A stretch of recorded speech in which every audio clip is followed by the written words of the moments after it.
মরার আগে আরেকবার মরো, মরার আগে আরেকবার কি করবেন? কথা বলেন, মরার আগে কি করতে হবে? হঠাৎ একদিন বিছানায় শটান হয়ে শুয়ে যান, চক্ষুটা বন্ধ করেন, ভাবেন মরে গিয়েছেন। এই তোমার কুলমাউত চলে এসে রুহুটা নিয়ে গেল। আত্মীয় স্বজন চিৎকার চেঁচামেচি শুরু করে দিল, কান্নার রোল পড়ে গেল চারদিকে।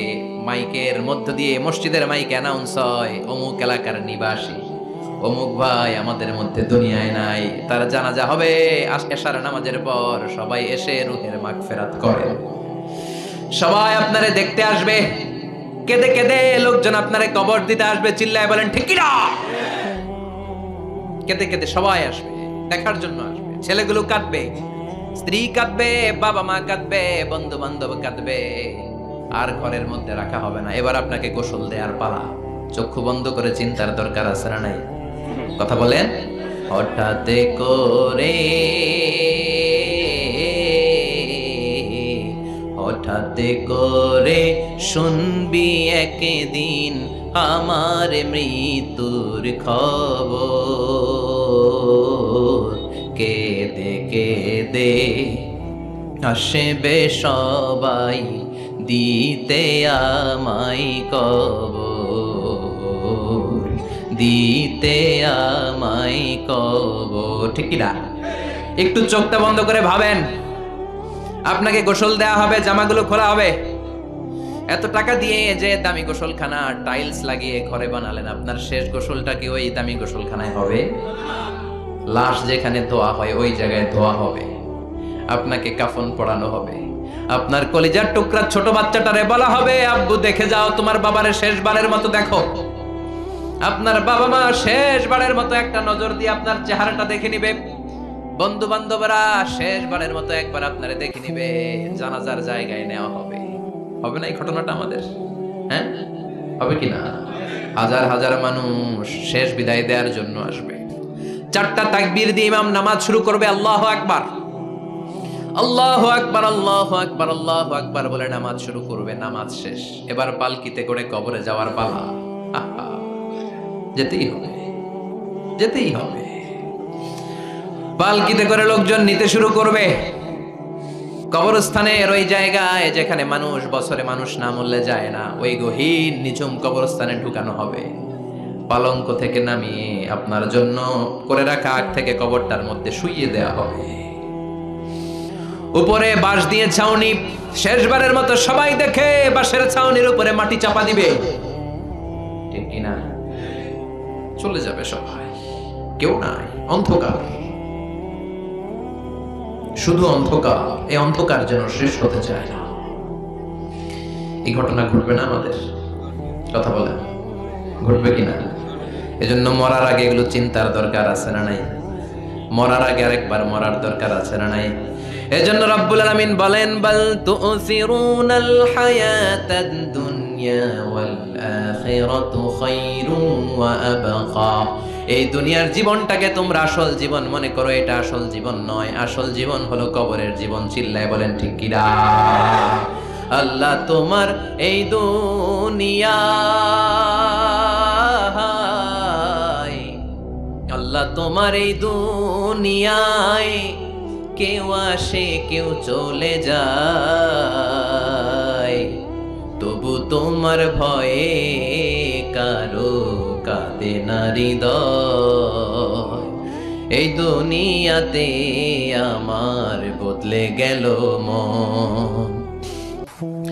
চারিদিকে দেখি শুধু সুখেরই স্বপন। ভাবলো না মন আল্লাহ ছাড়া,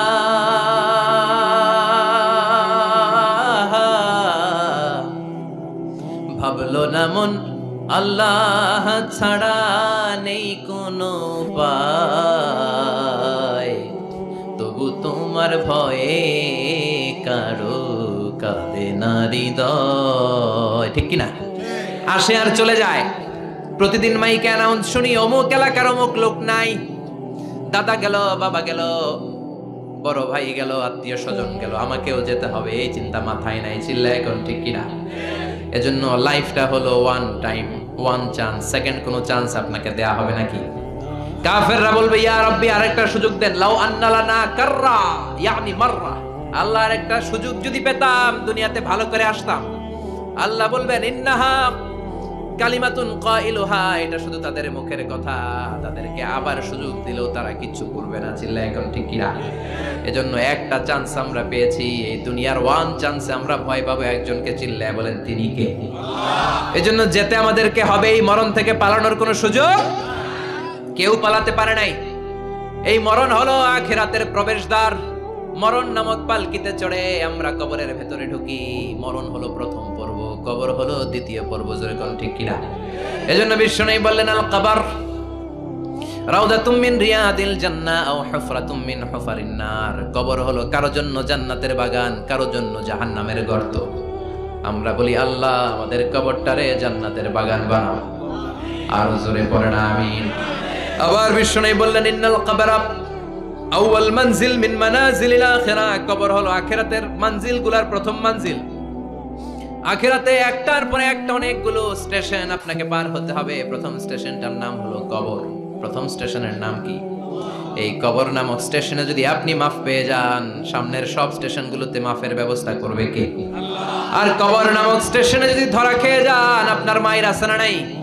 লাশটাকে যখন রাখা হয়, লাশটা চিনে কে আমারে রাখলো, কে আমাকে ধৌত করলো, কে আমারে কাফন পড়ালো। এজন্য বিষ্ণুই বলেছেন মুমূর্ষের সামনে বসে বসে পড়ো লা ইলাহা ইল্লাল্লাহু মুহাম্মাদুর রাসূলুল্লাহ। লাকিনু মাউতাকুম লা ইলাহা ইল্লাল্লাহ। মুমূর্ষের সামনে দাঁড়িয়ে দাঁড়িয়ে পড়ো লা ইলাহা ইল্লাল্লাহ। এই লা ইলাহা হচ্ছে জীবিতদের জন্য কালিমা, আর আমরা মরার পরে এই জিকির করি, ঠিক কি না? আমাদের দেশের অনেক জায়গায় লাশ নিয়ে কবরে যাওয়ার সময় লা ইলাহা পড়ে না। না, এটা আগের জিকির, মরার আগের জিকির। মরার আগে আপনাকে অ্যানাউন্সমেন্ট দিতে হবে আল্লাহ ছাড়া কোনো ইলাহ নাই, বিশ্বনবী হচ্ছেন শেষ নবী এবং রাসূল। চিল্লায় বলেন ঠিক কি না? লাশটাকে যখন রেখে দেয়া হয়, বিশ্বনবী যত মানুষকে কবরে রেখেছেন তারপরে দাঁড়িয়েছেন আর বলেছেন ইস্তাগফিরু লিআখিকুম, তোমার ভাইদের জন্য তোমরা দোয়া করো। ফাইন্নাহুল আনা ইউসাল, এখনি তাকে কবরে সওয়াল করা হবে। কবরে প্রশ্ন আছে না নাই? কথা বলেন। বিশ্বনবী খাদিজাতুল কুবরা, ওনার প্রথম স্ত্রী খাদিজাতুল কুবরা তাহেরাকে কবরের মধ্যে রেখে দিয়ে কাঁদতে শুরু করলেন। চোখের পানি ছেড়ে অনেক দোয়া করলেন। দোয়া শেষে সব সাহাবারা ঘরে ফিরে যায়, বিশ্বনবী যায় না। সাইয়েদনা আবু বকর বললেন ও নবী চলেন ঘরে যাই। অনেক তো দোয়া করলেন। বিশ্বনবী বললেন আবু বকর তুমি যাও, আমি যাব না। এটা সাধারণ মহিলা না, এটা বিপদের দিনের সঙ্গিনী খাদিজা। মক্কায় যখন আমার কেউ ছিল না, খাদিজা আমারে ভুলে নাই। 3 বছর কাফিররা আমাকে জেলখানায় বন্দি রেখেছিলাম, শিয়াবে আবি তালেবের জেলখানা। আমার স্ত্রী ওই জেলখানার জীবনেও আমারে ছাড়ে নাই। আমার সাথে 3 বছর খাদিজাও জেল খেটেছে। এই একটাই মহিলা, যেই মহিলাকে আল্লাহ আরশের উপর থেকে সালাম দিয়েছে, মহিলাটার নাম খাদিজা। আল্লাহু আকবার। আমার সব সন্তান আল্লাহ খাদিজার পেট থেকে দিয়েছে। ফাতিমাতুজ জোহরা খাদিজার মেয়ে, জাইনাব খাদিজার মেয়ে, উম্মে কুলসুম খাদিজার মেয়ে, রুকাইয়া খাদিজার মেয়ে, আবুল কাসেম বিশ্বনবীর ছেলে খাদিজার ছেলে, আব্দুল্লাহ যাকে তাইয়্যিব এবং তাহের নামে আমরা চিনি, সেও খাদিজার ছেলে। সুবহানাল্লাহ। ও আবু বকর, আমার এই কলিজার টুকরা প্রিয়তমা খাদিজারে রেখে দিয়ে কেমনে বাসায় যাই? তুমি যাও, আমি দাঁড়িয়ে থাকবো। এজন্য কবরের আযাব থেকে বিশ্বনবী পানাহ চেয়েছেন। বিশ্বনবী বলেছেন আল্লাহুম্মা ইন্না নাউযু বিকা মিন আযাবিল কবর। ও আল্লাহ, কবরের আযাব থেকে তুমি আমাদেরকে বাঁচাও। পড়েন আমিন। কবরে মুমিনদেরকে 4টা প্রশ্ন করা হবে, কাফিরদেরকে 3টা প্রশ্ন। চিৎকার করে বলেন মুমিনের প্রশ্ন কয়টা? আর জোরে বলেন। প্রথম প্রশ্ন মার রব্বুক, তোর রবের নাম কি? আমরা কি বলবো? আল্লাহ আমারে রব, এই রবি আমার সব, দমে দমে তনু মনে তারি অনুভব। আল্লাহ আমারে রব, এই রবি আমার সব। পড়েন আমিন। দ্বিতীয় প্রশ্ন আমার দিন, উত্তর দিনের নাম কি? ধর্মের নাম কি? তৃতীয় প্রশ্ন মান হাযার রাজুল, এই লোকটাকে কে? আমরা বলবো মুহাম্মদ সাল্লাল্লাহু। 3টা প্রশ্নের উত্তর যখন আপনি কবরে করে দিতে পারবেন, অতিরিক্ত একটা প্রশ্ন ওয়ামা ইলমুক, এই যে 3টা প্রশ্নের উত্তর পাল্লা, কেমন করে উত্তর জানলা? কোত্থেকে শিখেছো? নকল করে আনছো কাফনের কাপড়ে? পরীক্ষার হলে নকল আছে না নাই? হাতে নকল আছে না? পায়ে নকল, মুজার ভিতরে নকল আছে না নাই? মোবাইলে নকল আছে না নাই? নকল থেকে আল্লাহ তুমি বাঁচাও। আরো আস্তে কোন আমিন। কিভাবে জানলা? কেমন করে 3টা প্রশ্নের উত্তর শিখলা? What is the source of your knowledge? তথ্যসূত্র কি? আপনাকে বলতে হবে আমি যেই কিতাবটা থেকে শিখেছি কিতাবটার নাম কি। চিল্লায় বলেন কি নাম? এই কিতাবটা হলো কোরআন। আপনাকে বলতে হবে কোরআন থেকে আমি শিখেছি, বিশ্বনবীর হাদিস থেকে আমি শিখেছি। 4টা প্রশ্নের উত্তর যখন পারবেন, ফেরেশতারা বলবে আহলান সাহলান, খুশ আমদেদ, কংগ্রাচুলেশন, বাহ বাহ, তুমি তো চমৎকার পেরেছো। ফায়ুফসাহু লাহু কবরুহু 70 যিরাআন, মুমিন বান্দার কবরটা 70 হাত লম্বা করে দেয়া হবে। ইফতাহু লাহু বাবুন ইলাল জান্নাহ, জান্নাতের দিকে তার কবর থেকে একটা দরজা বানিয়ে দেয়া হবে। জান্নাতের সুঘ্রাণ ঠান্ডা বাতাস এসে তার কবরের ভিতরে ঢুকতে শুরু করবে। ইউলবাসু লিবাস মিন আহলিল জান্নাত, জান্নাতীদের পোশাক তার গায়ের মধ্যে পরিয়ে দেয়া হবে। আল্লাহু আকবার। আর বলা হবে নাম কানাউমিল আরুস, বাসর রাতে বর যেমনি কনেকে নিয়ে ঘুমিয়ে যায়, তুমিও একটা ঘুম দাও। আলহামদুলিল্লাহ পড়ে মুমিন বান্দা আনন্দের একটা ঘুম দিবে। ইসরাফিলের সিংগার আওয়াজ ছাড়া পৃথিবীর কোনো কিছুই তার আগে ঘুম ভাঙতে পারবে না। আল্লাহ আমরাও যেন সেদিন কবর একটা মজার ঘুম দিতে পারি, তুমি তৌফিক দাও। জোরে বলেন আমিন। এবার বামপন্থী নাস্তিক আর কাফেরদের পালা, ইসলাম বিদ্বেষীদের পালা, আলেম ওলামাদের শত্রুদের পালা, ইসলামকে যারা বিজয়ী শক্তি হিসেবে মানতে পারে নাই তাদের পালা। চিল্লায় কোন ঠিক কিনা? ওদের কয়ে কি প্রশ্ন, রব কে? ওরা বলবে আমি জানি না। আমাদের উত্তর আল্লাহ। ওরা বলবে আমি কিচ্ছু জানি না, আমি সব ভুলে গেছি, আমার মাফ করে দেন, আমি কিছুই জানি না। তবে আমি ইসলাম বিরোধীদের সাথে চলতাম, যারা ইসলাম রে বাস দিত আমি তাদের সাথে স্লোগান দিতাম। এরকম ডাকাইত আছে না নাই? দ্বিতীয় প্রশ্ন, মা দিন, ও তোমার ধর্মের নাম কি? কয় আমার ধর্ম নাই, আমার ধর্ম কর্ম নাই, আমি খালি দুনিয়া কে মজা লে লো, দুনিয়া তোমারই হ্যায়, আমি খালি দুম্মা চলে দুম। আছে না নাই? আমি শুধু মৌজ মাস্তিতে ব্যস্ত ছিলাম, আমার দুনিয়া নাই, দিন নাই, আখেরাত নাই, রবকে আমি জানি না, ধর্মকে জানি না। ইসলাম বিরোধী রাজনীতি আমি করতাম, মাও সেতুংয়ের রাজনীতি, কার্ল মার্কসের রাজনীতি, বুশের রাজনীতি, ডোনাল্ড ট্রাম্পের রাজনীতি, বামপন্থীদের রাজনীতি। চিল্লায় কর ঠিক কিনা? কোনো ধর্ম নাই। এই লোকটাকে চিনো কিনা বলো। বিশ্বনবীর চেহারা দেখিয়ে বলা হবে এই লোকটাকে, কয় জানি না। এরে আমি মানতাম না, এরে আমি গালে দিতাম। এরকম জাহান্নামের নরকীট আর পিতৃ পরিচয়হীন জারদ সন্তান বাংলার দেশেও আছে না নাই? এই মহামানবটাকে গালি দিয়ে পৈশাচিক আনন্দ পায়। পত্রিকায় লিখে, ব্লগের মধ্যে লিখে, ইন্টারনেটে কার্টুন বানিয়ে বানিয়ে পৈশাচিক ফুর্তি করে। এগুলো জাহান্নামের কীট, এগুলো জারদ সন্তান, বাপ মায়ের ঠিক নাই। আমার নবীরে যারা গালি দেয় এগুলোর বাপ মায়ের ঠিক আছে? এগুলোর কোনো গোড়া আছে? এগুলোর কোনো শেকড় আছে? এগুলো আগাছা চিৎকার করে বলো ঠিক কিনা? বলবে আমি জানি না। ফেরেশতারা বলবে দাঁড়া, আমরা জানি। তোর সাথে কেমন আচরণ করতে হবে আমাদেরকে ট্রেনিং দিয়েছে কে? এবার শুরু হবে মাইর। কি শুরু হবে? কথা বলেন। মাইর। ফায়ুদরাবু বিমা তারিকা মিন হাদিদ, লোহার হ্যামার দিয়ে শুরু হবে মাইর।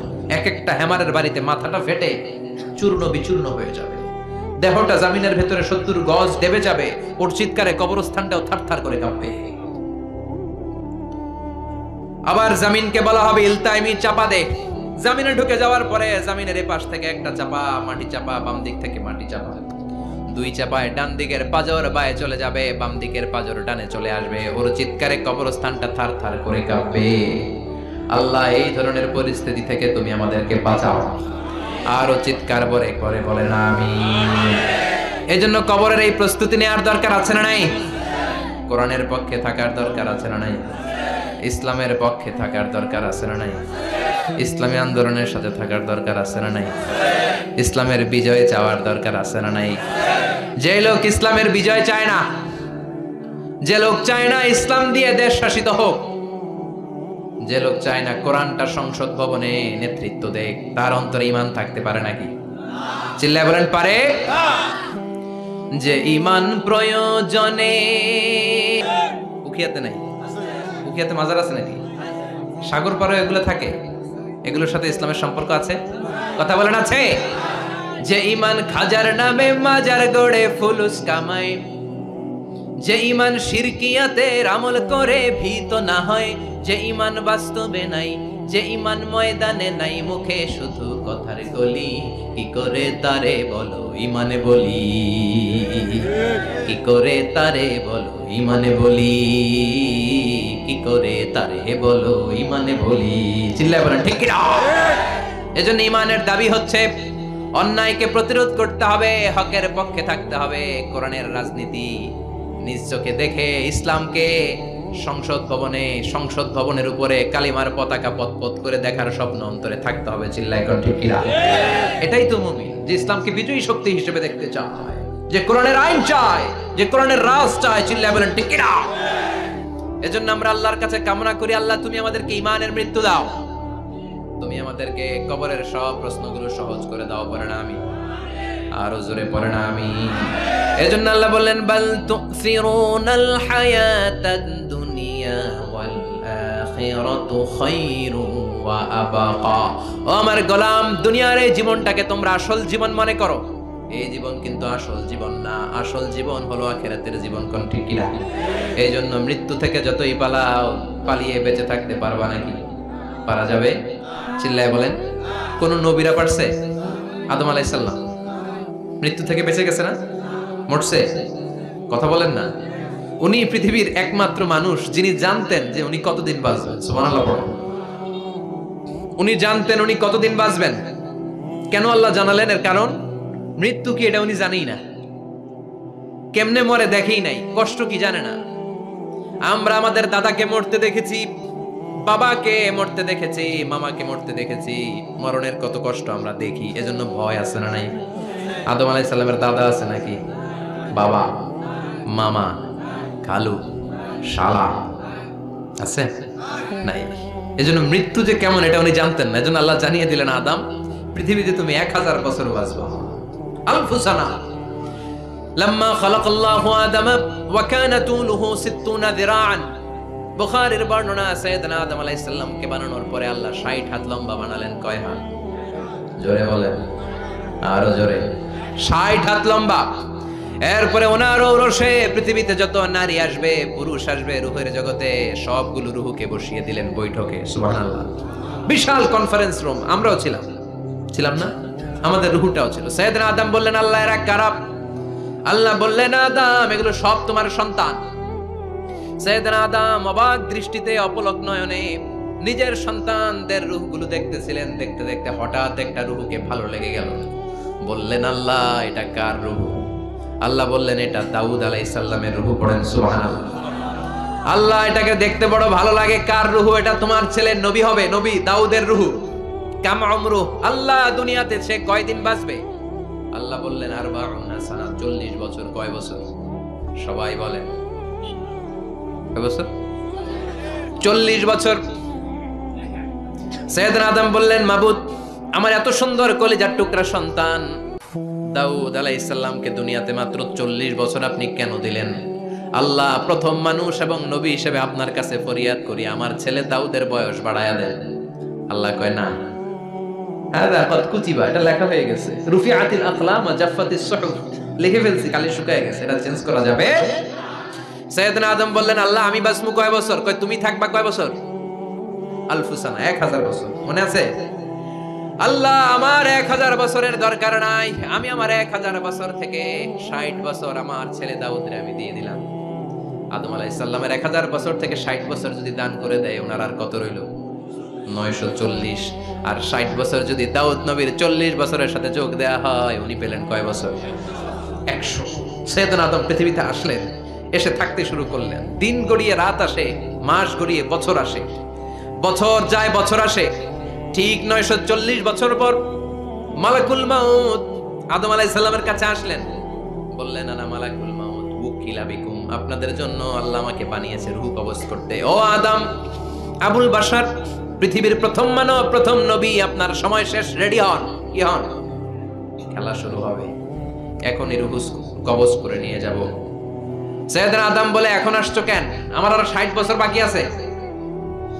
মালাকুল মাউত বলে, না, আপনি রূহের জগতে আল্লাহর কাছে আপনার সন্তান দাউদকে কয় বছর দিয়েছিলেন? 60 বছরের জন্য 940 বছর আপনার জন্য লেখা। আমি এখন আপনার রূহ কবজ করতে চাই। সাইয়েদনা আদম বলে, আমি মানি না, আমি কাউরে দেই নাই। 60 বছর আমি দেই নাই, আমি আরো বাঁচবো, আমি আরো বাঁচবো, 60 বছর আমি বাঁচবো, আমি দেইটাই নাই। মিয়া যাও। মালাকুল মাউত আল্লাহর যে বলে আল্লাহ দেয় নাই বলে, আসলে ভুলে গেছে। আসলে আফাতুল ইলমি আন নিসিয়ান, মানুষ ভুলে যায়, মানুষ বড্ড ভুলে যায়। আমরা অনেক সময় খাইয়াও কই খাই নাই। অনেক কিছু আপনি দিছিলেন কিন্তু ভুলে যাই, গলার নিচ দিয়ে নামার পরে কই তুমি কিচ্ছু দাও নাই। আছে না নাই? নাসিয়া আদম ফানাসিয়া বানু, আদম আলাইহিস সালাম ভুলে গেছেন, তাই আমরাও ভুল করি, ঠিক কি না? এজন্য আমাদের নেতারাও বলে এটা দেব ওটা দেব, নির্বাচনের পর সব ভুলে যায়। আছে না নাই?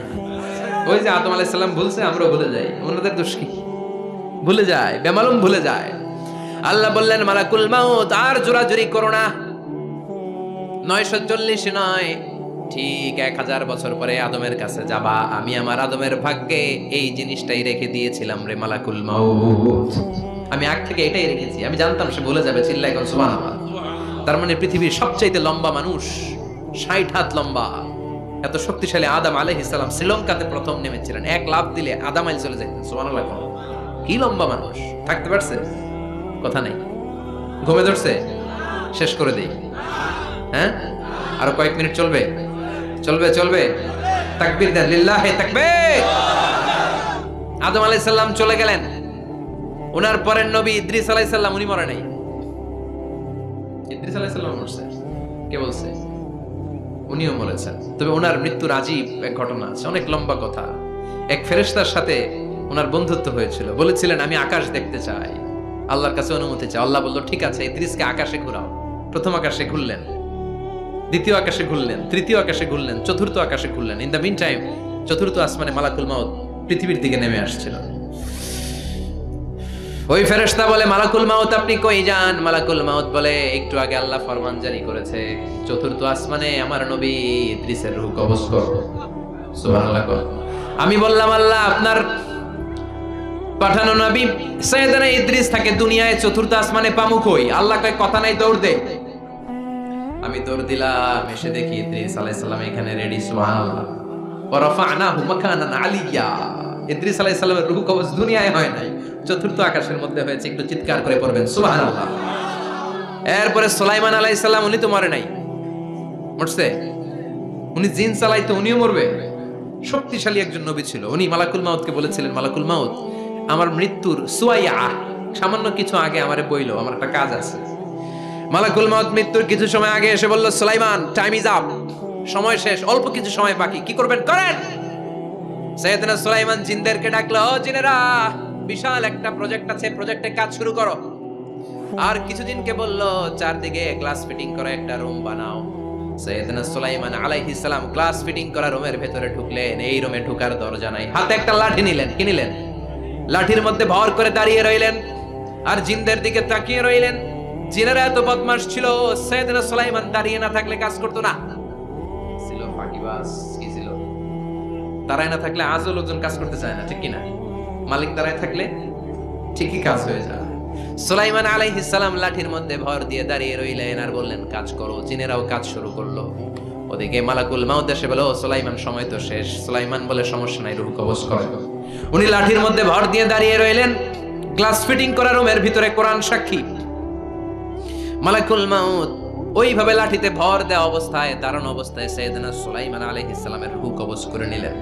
উনি এমন ভাবে দাঁড়িয়েছেন, রূহ চলে গেল, লাশ হয়ে দাঁড়িয়ে রইলেন। লাঠির মধ্যে দাঁড়িয়ে আছেন, জমিনের মধ্যে লুটিয়ে পড়ে নাই। সুবহানাল্লাহ। জিনগুলো দূর থেকে ভাবলো বস তো দাঁড়ায় আছে। কে দাঁড়ায় আছে? জিনেরা মনে করছে বস দাঁড়ায় আছে, কাজ করতে হবে। করতে করতে পুরো প্রজেক্টের কাজ শেষ। ইন দ্য মিন টাইম ঝিঝি পোকা, উই পোকা, যেই পোকা কাঠ খেয়ে ফেলে, এই কাঠ খাওয়ার পোকা সুলাইমান আলাইহিস সালাম লাঠির ভেতরে ঢুকে লাঠিও খেয়ে ফেলেছে। সাইয়েদনা সুলাইমান আলাইহিস সালাম ধপাস করে জমিনে পড়েছে। আর জিনেরা কয় হায় হায়, খালি খালি কাম করছে এতদিন। সুবহানাল্লাহ কবেন না? সুলাইমান আলাইহিস সালাম বাঁচতে পারে নাই, চলে গেলেন। মুসা আলাইহিস সালাম মরছে, উনি মরবে কেন? উনি তো খালি মারে। মরছে এক থাপ্পড়ে ফেরাউনের বাবুর্চি নাই। মুখের আগে হাত চলতে কয়েকজন, এর মধ্যে মুসা আলাইহিস সালাম আছে না নাই? মালাকুল মাউত মানুষের আকৃতিতে অনুমতি না নিয়ে ঘরের ভেতরে ঢুকে গেল। ঢুকে বলে, আনা মালাকুল মাউত, আমি মৃত্যুর ফেরেশতা। তো কি চাও? জিতু আন আকবাদা রূহাক, আপনার রূহ কবজ করতে আসছি। কিন্তু মুসা আলাইহিস সালাম দেখতেছেন দিব্যি একজন মানুষ, কি দেখে? আবার সালাম দেয় নাই, অনুমতি নিয়েও ঢুকে নাই। অমিয়া, অনুমতি নিয়ে ঘরে ঢোকার দরকার আছে না নাই? মুসা আলাইহিস সালামের মেজাজ বড় গরম। উনি বললেন, কি করবি? কয়, আপনারে মারবো। কয়, এদিকে আয়।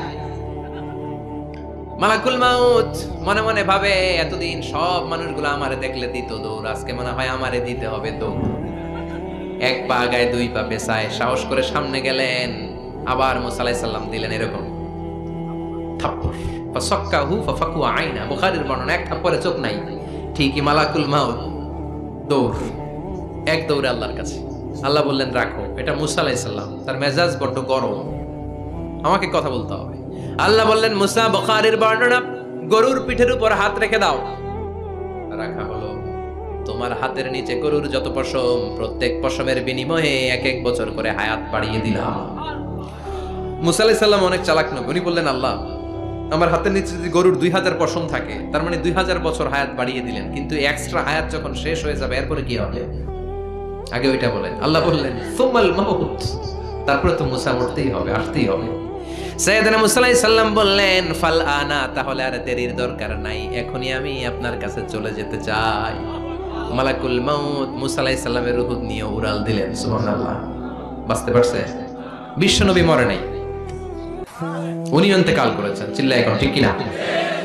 ইন্তেকালের আগে বিশ্বনবী প্রচন্ড অসুস্থ হলেন। মা আয়েশারে ডেকে বললেন, আয়েশা, মনে হয় আমি বাঁচবো না। ওই যে খায়বার বিজয়ের দিন, খায়বার দুর্গ বিজয় করার পরে এক ইহুদি মহিলা আমার দাওয়াত দিয়েছিল। ওই দাওয়াত খেতে যাওয়ার পরে গোশতের মধ্যে বিষ মাখানো হয়েছিল রে আয়েশা। ওই বিষ মাখানো খাসির গোশত খেয়ে যে ব্যথা আমার পেটে উঠেছিল, আজ আবার সেই ব্যথা উঠেছে। বিশ্বনবী ওই বিষ খাওয়ানো গোশতের কারণে ইন্তেকাল করেছেন। তার মানে বিশ্বনবী শাহীদ। জামা আল্লাহু বাইনান নুবুওয়া ওয়া শাহাদা, আল্লাহ বিশ্বনবীকে শুধু নবী বানায় নাই, শহীদ হিসেবে কবুল করেছে। সুবহানাল্লাহ কইবেন না? প্রচন্ড অসুস্থ, উনি ছাড়া মসজিদে নববীতে কেউ ইমামতি করার সাহস পায় না। বিশ্বনবী বললেন, আবু বকর তুমি যাও। আবু বকরও যায় না। বিশ্বনবী বললেন, পানি আনো। বিশ্বনবী পানি দিয়ে ওযু করলেন। ওযু করে কয়েকজন সাহাবীকে ধরে উঠতে চাইলেন, আবার ধপাস করে বেহুশ হয়ে পড়ে যান।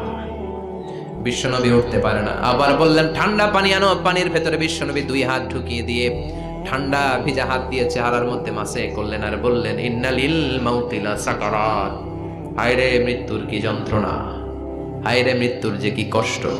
ও মিয়া, বিশ্বনবী যদি মৃত্যুর কষ্টে কাতরায়, আমাদের অবস্থা কি?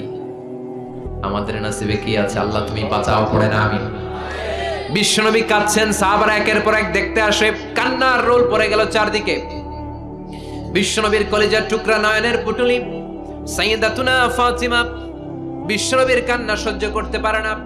বিশ্বনবীকে ধরে ফাতিমা, সাইয়্যিদাতুনা ফাতিমা বিলাপ করা শুরু করে দিলেন, চিৎকার দিয়ে কান্নাকাটি শুরু করে দিলেন আর বললেন, ওয়া কুরবাবা, ওয়া কুরবাবা, হায় হায়, আমার বাবার কি কষ্ট, আমার বাবার কি কষ্ট হচ্ছে। বিশ্বনবী বললেন, ফাতেমা তুমি কেঁদো না, আমার কষ্ট আজকের পরে আর থাকবে না, আজকে তোর বাবার সব কষ্ট বন্ধ হয়ে যাবে। কি যেন কানে কানে বললেন, ফাতেমা আরো কেঁদে দিল। আবার কানে কানে কি যেন বললেন, ফাতেমা হেসে দিল। বিশ্বনবীর ইন্তেকালের অনেক পর মা আয়েশার কাছে ফাতেমা বললেন, আমি যখন প্রথমে কেঁদেছিলাম আব্বা বলেছিল আমি আর বাঁচবো না রে ফাতেমা। আবার কানে কানে একটা কথা বলার পরে হেসেছিলাম, আব্বা বলেছিল আমার পরে আমার পরিবার বর্গের মধ্য থেকে সর্বপ্রথম তোমার সাথে আমার দেখা হয়ে যাবে রে ফাতেমা। অল্প কয়েক মাসের ব্যবধানে সাইয়্যিদাতুনা ফাতেমা উনিও ইন্তেকাল করলেন। বিশ্বনবী শোয়া থেকে উঠতে পারে না। এক সাহাবীকে দেখলেন মেসওয়াক করছে। বিশ্বনবী মেসওয়াকের দিকে তাকিয়ে রইলেন। বিশ্বনবীর নিথর দেহটা পড়ে আছে। আয়েশারে যে বলবে আয়েশা মেসওয়াক দাও, বলতে পারে না। মা আয়েশা বুঝতে পেরে মেসওয়াক আনলেন, বিশ্বনবীকে মেসওয়াক করিয়ে দিলেন। এবার বিশ্বনবী বললেন, ও আবু বকর শোনো, আল্লাহ আমাকে অপশন দিয়েছে। কি দিয়েছে? আল্লাহ বলেছে নবী আজীবন থাকতে চাইলে থাকেন, আর আসতে চাইলে চলে আসেন। আমি থাকতে না চেয়ে আল্লাহর কাছে চলে যাওয়ার ইচ্ছা করলাম। সাইয়েদনা আবু বকর কান্না জুড়ে দিলেন। বিশ্বনবী বললেন, আসসালাত আসসালাত, ও আমার উম্মতেরা নামাজ তরক করো না। ইন্তেকালের আগে বললেন নামাজ ছেড়ে দিও না। আর বললেন, ওমা মালাকাত আইমানুকুম, তোমাদের অধীনস্থ কর্মচারীদের সাথে খারাপ আচরণ করো না, ঘাম শুকানোর আগে পয়সা দিয়ে দিও। আর হাত দুটো উঁচু করে বললেন, আল্লাহুম্মা ইলার রাফিকিল আলা, ও আল্লাহ আমি আপনার কাছে যেতে চাই। এই কথাটা বলে বিশ্বনবীর হাত দুইটা থপাস করে জামিনে পড়ে গেল, বিশ্বনবীও চলে গেলেন। থাকতে পেরেছে কেউ? চিল্লায় বলেন। এজন্য আমরা আল্লাহর কাছে ইমানি মৃত্যু চাই। কি মৃত্যু? আমরা উত্তম মৃত্যু চাই। চিল্লায় বলেন কি মৃত্যু?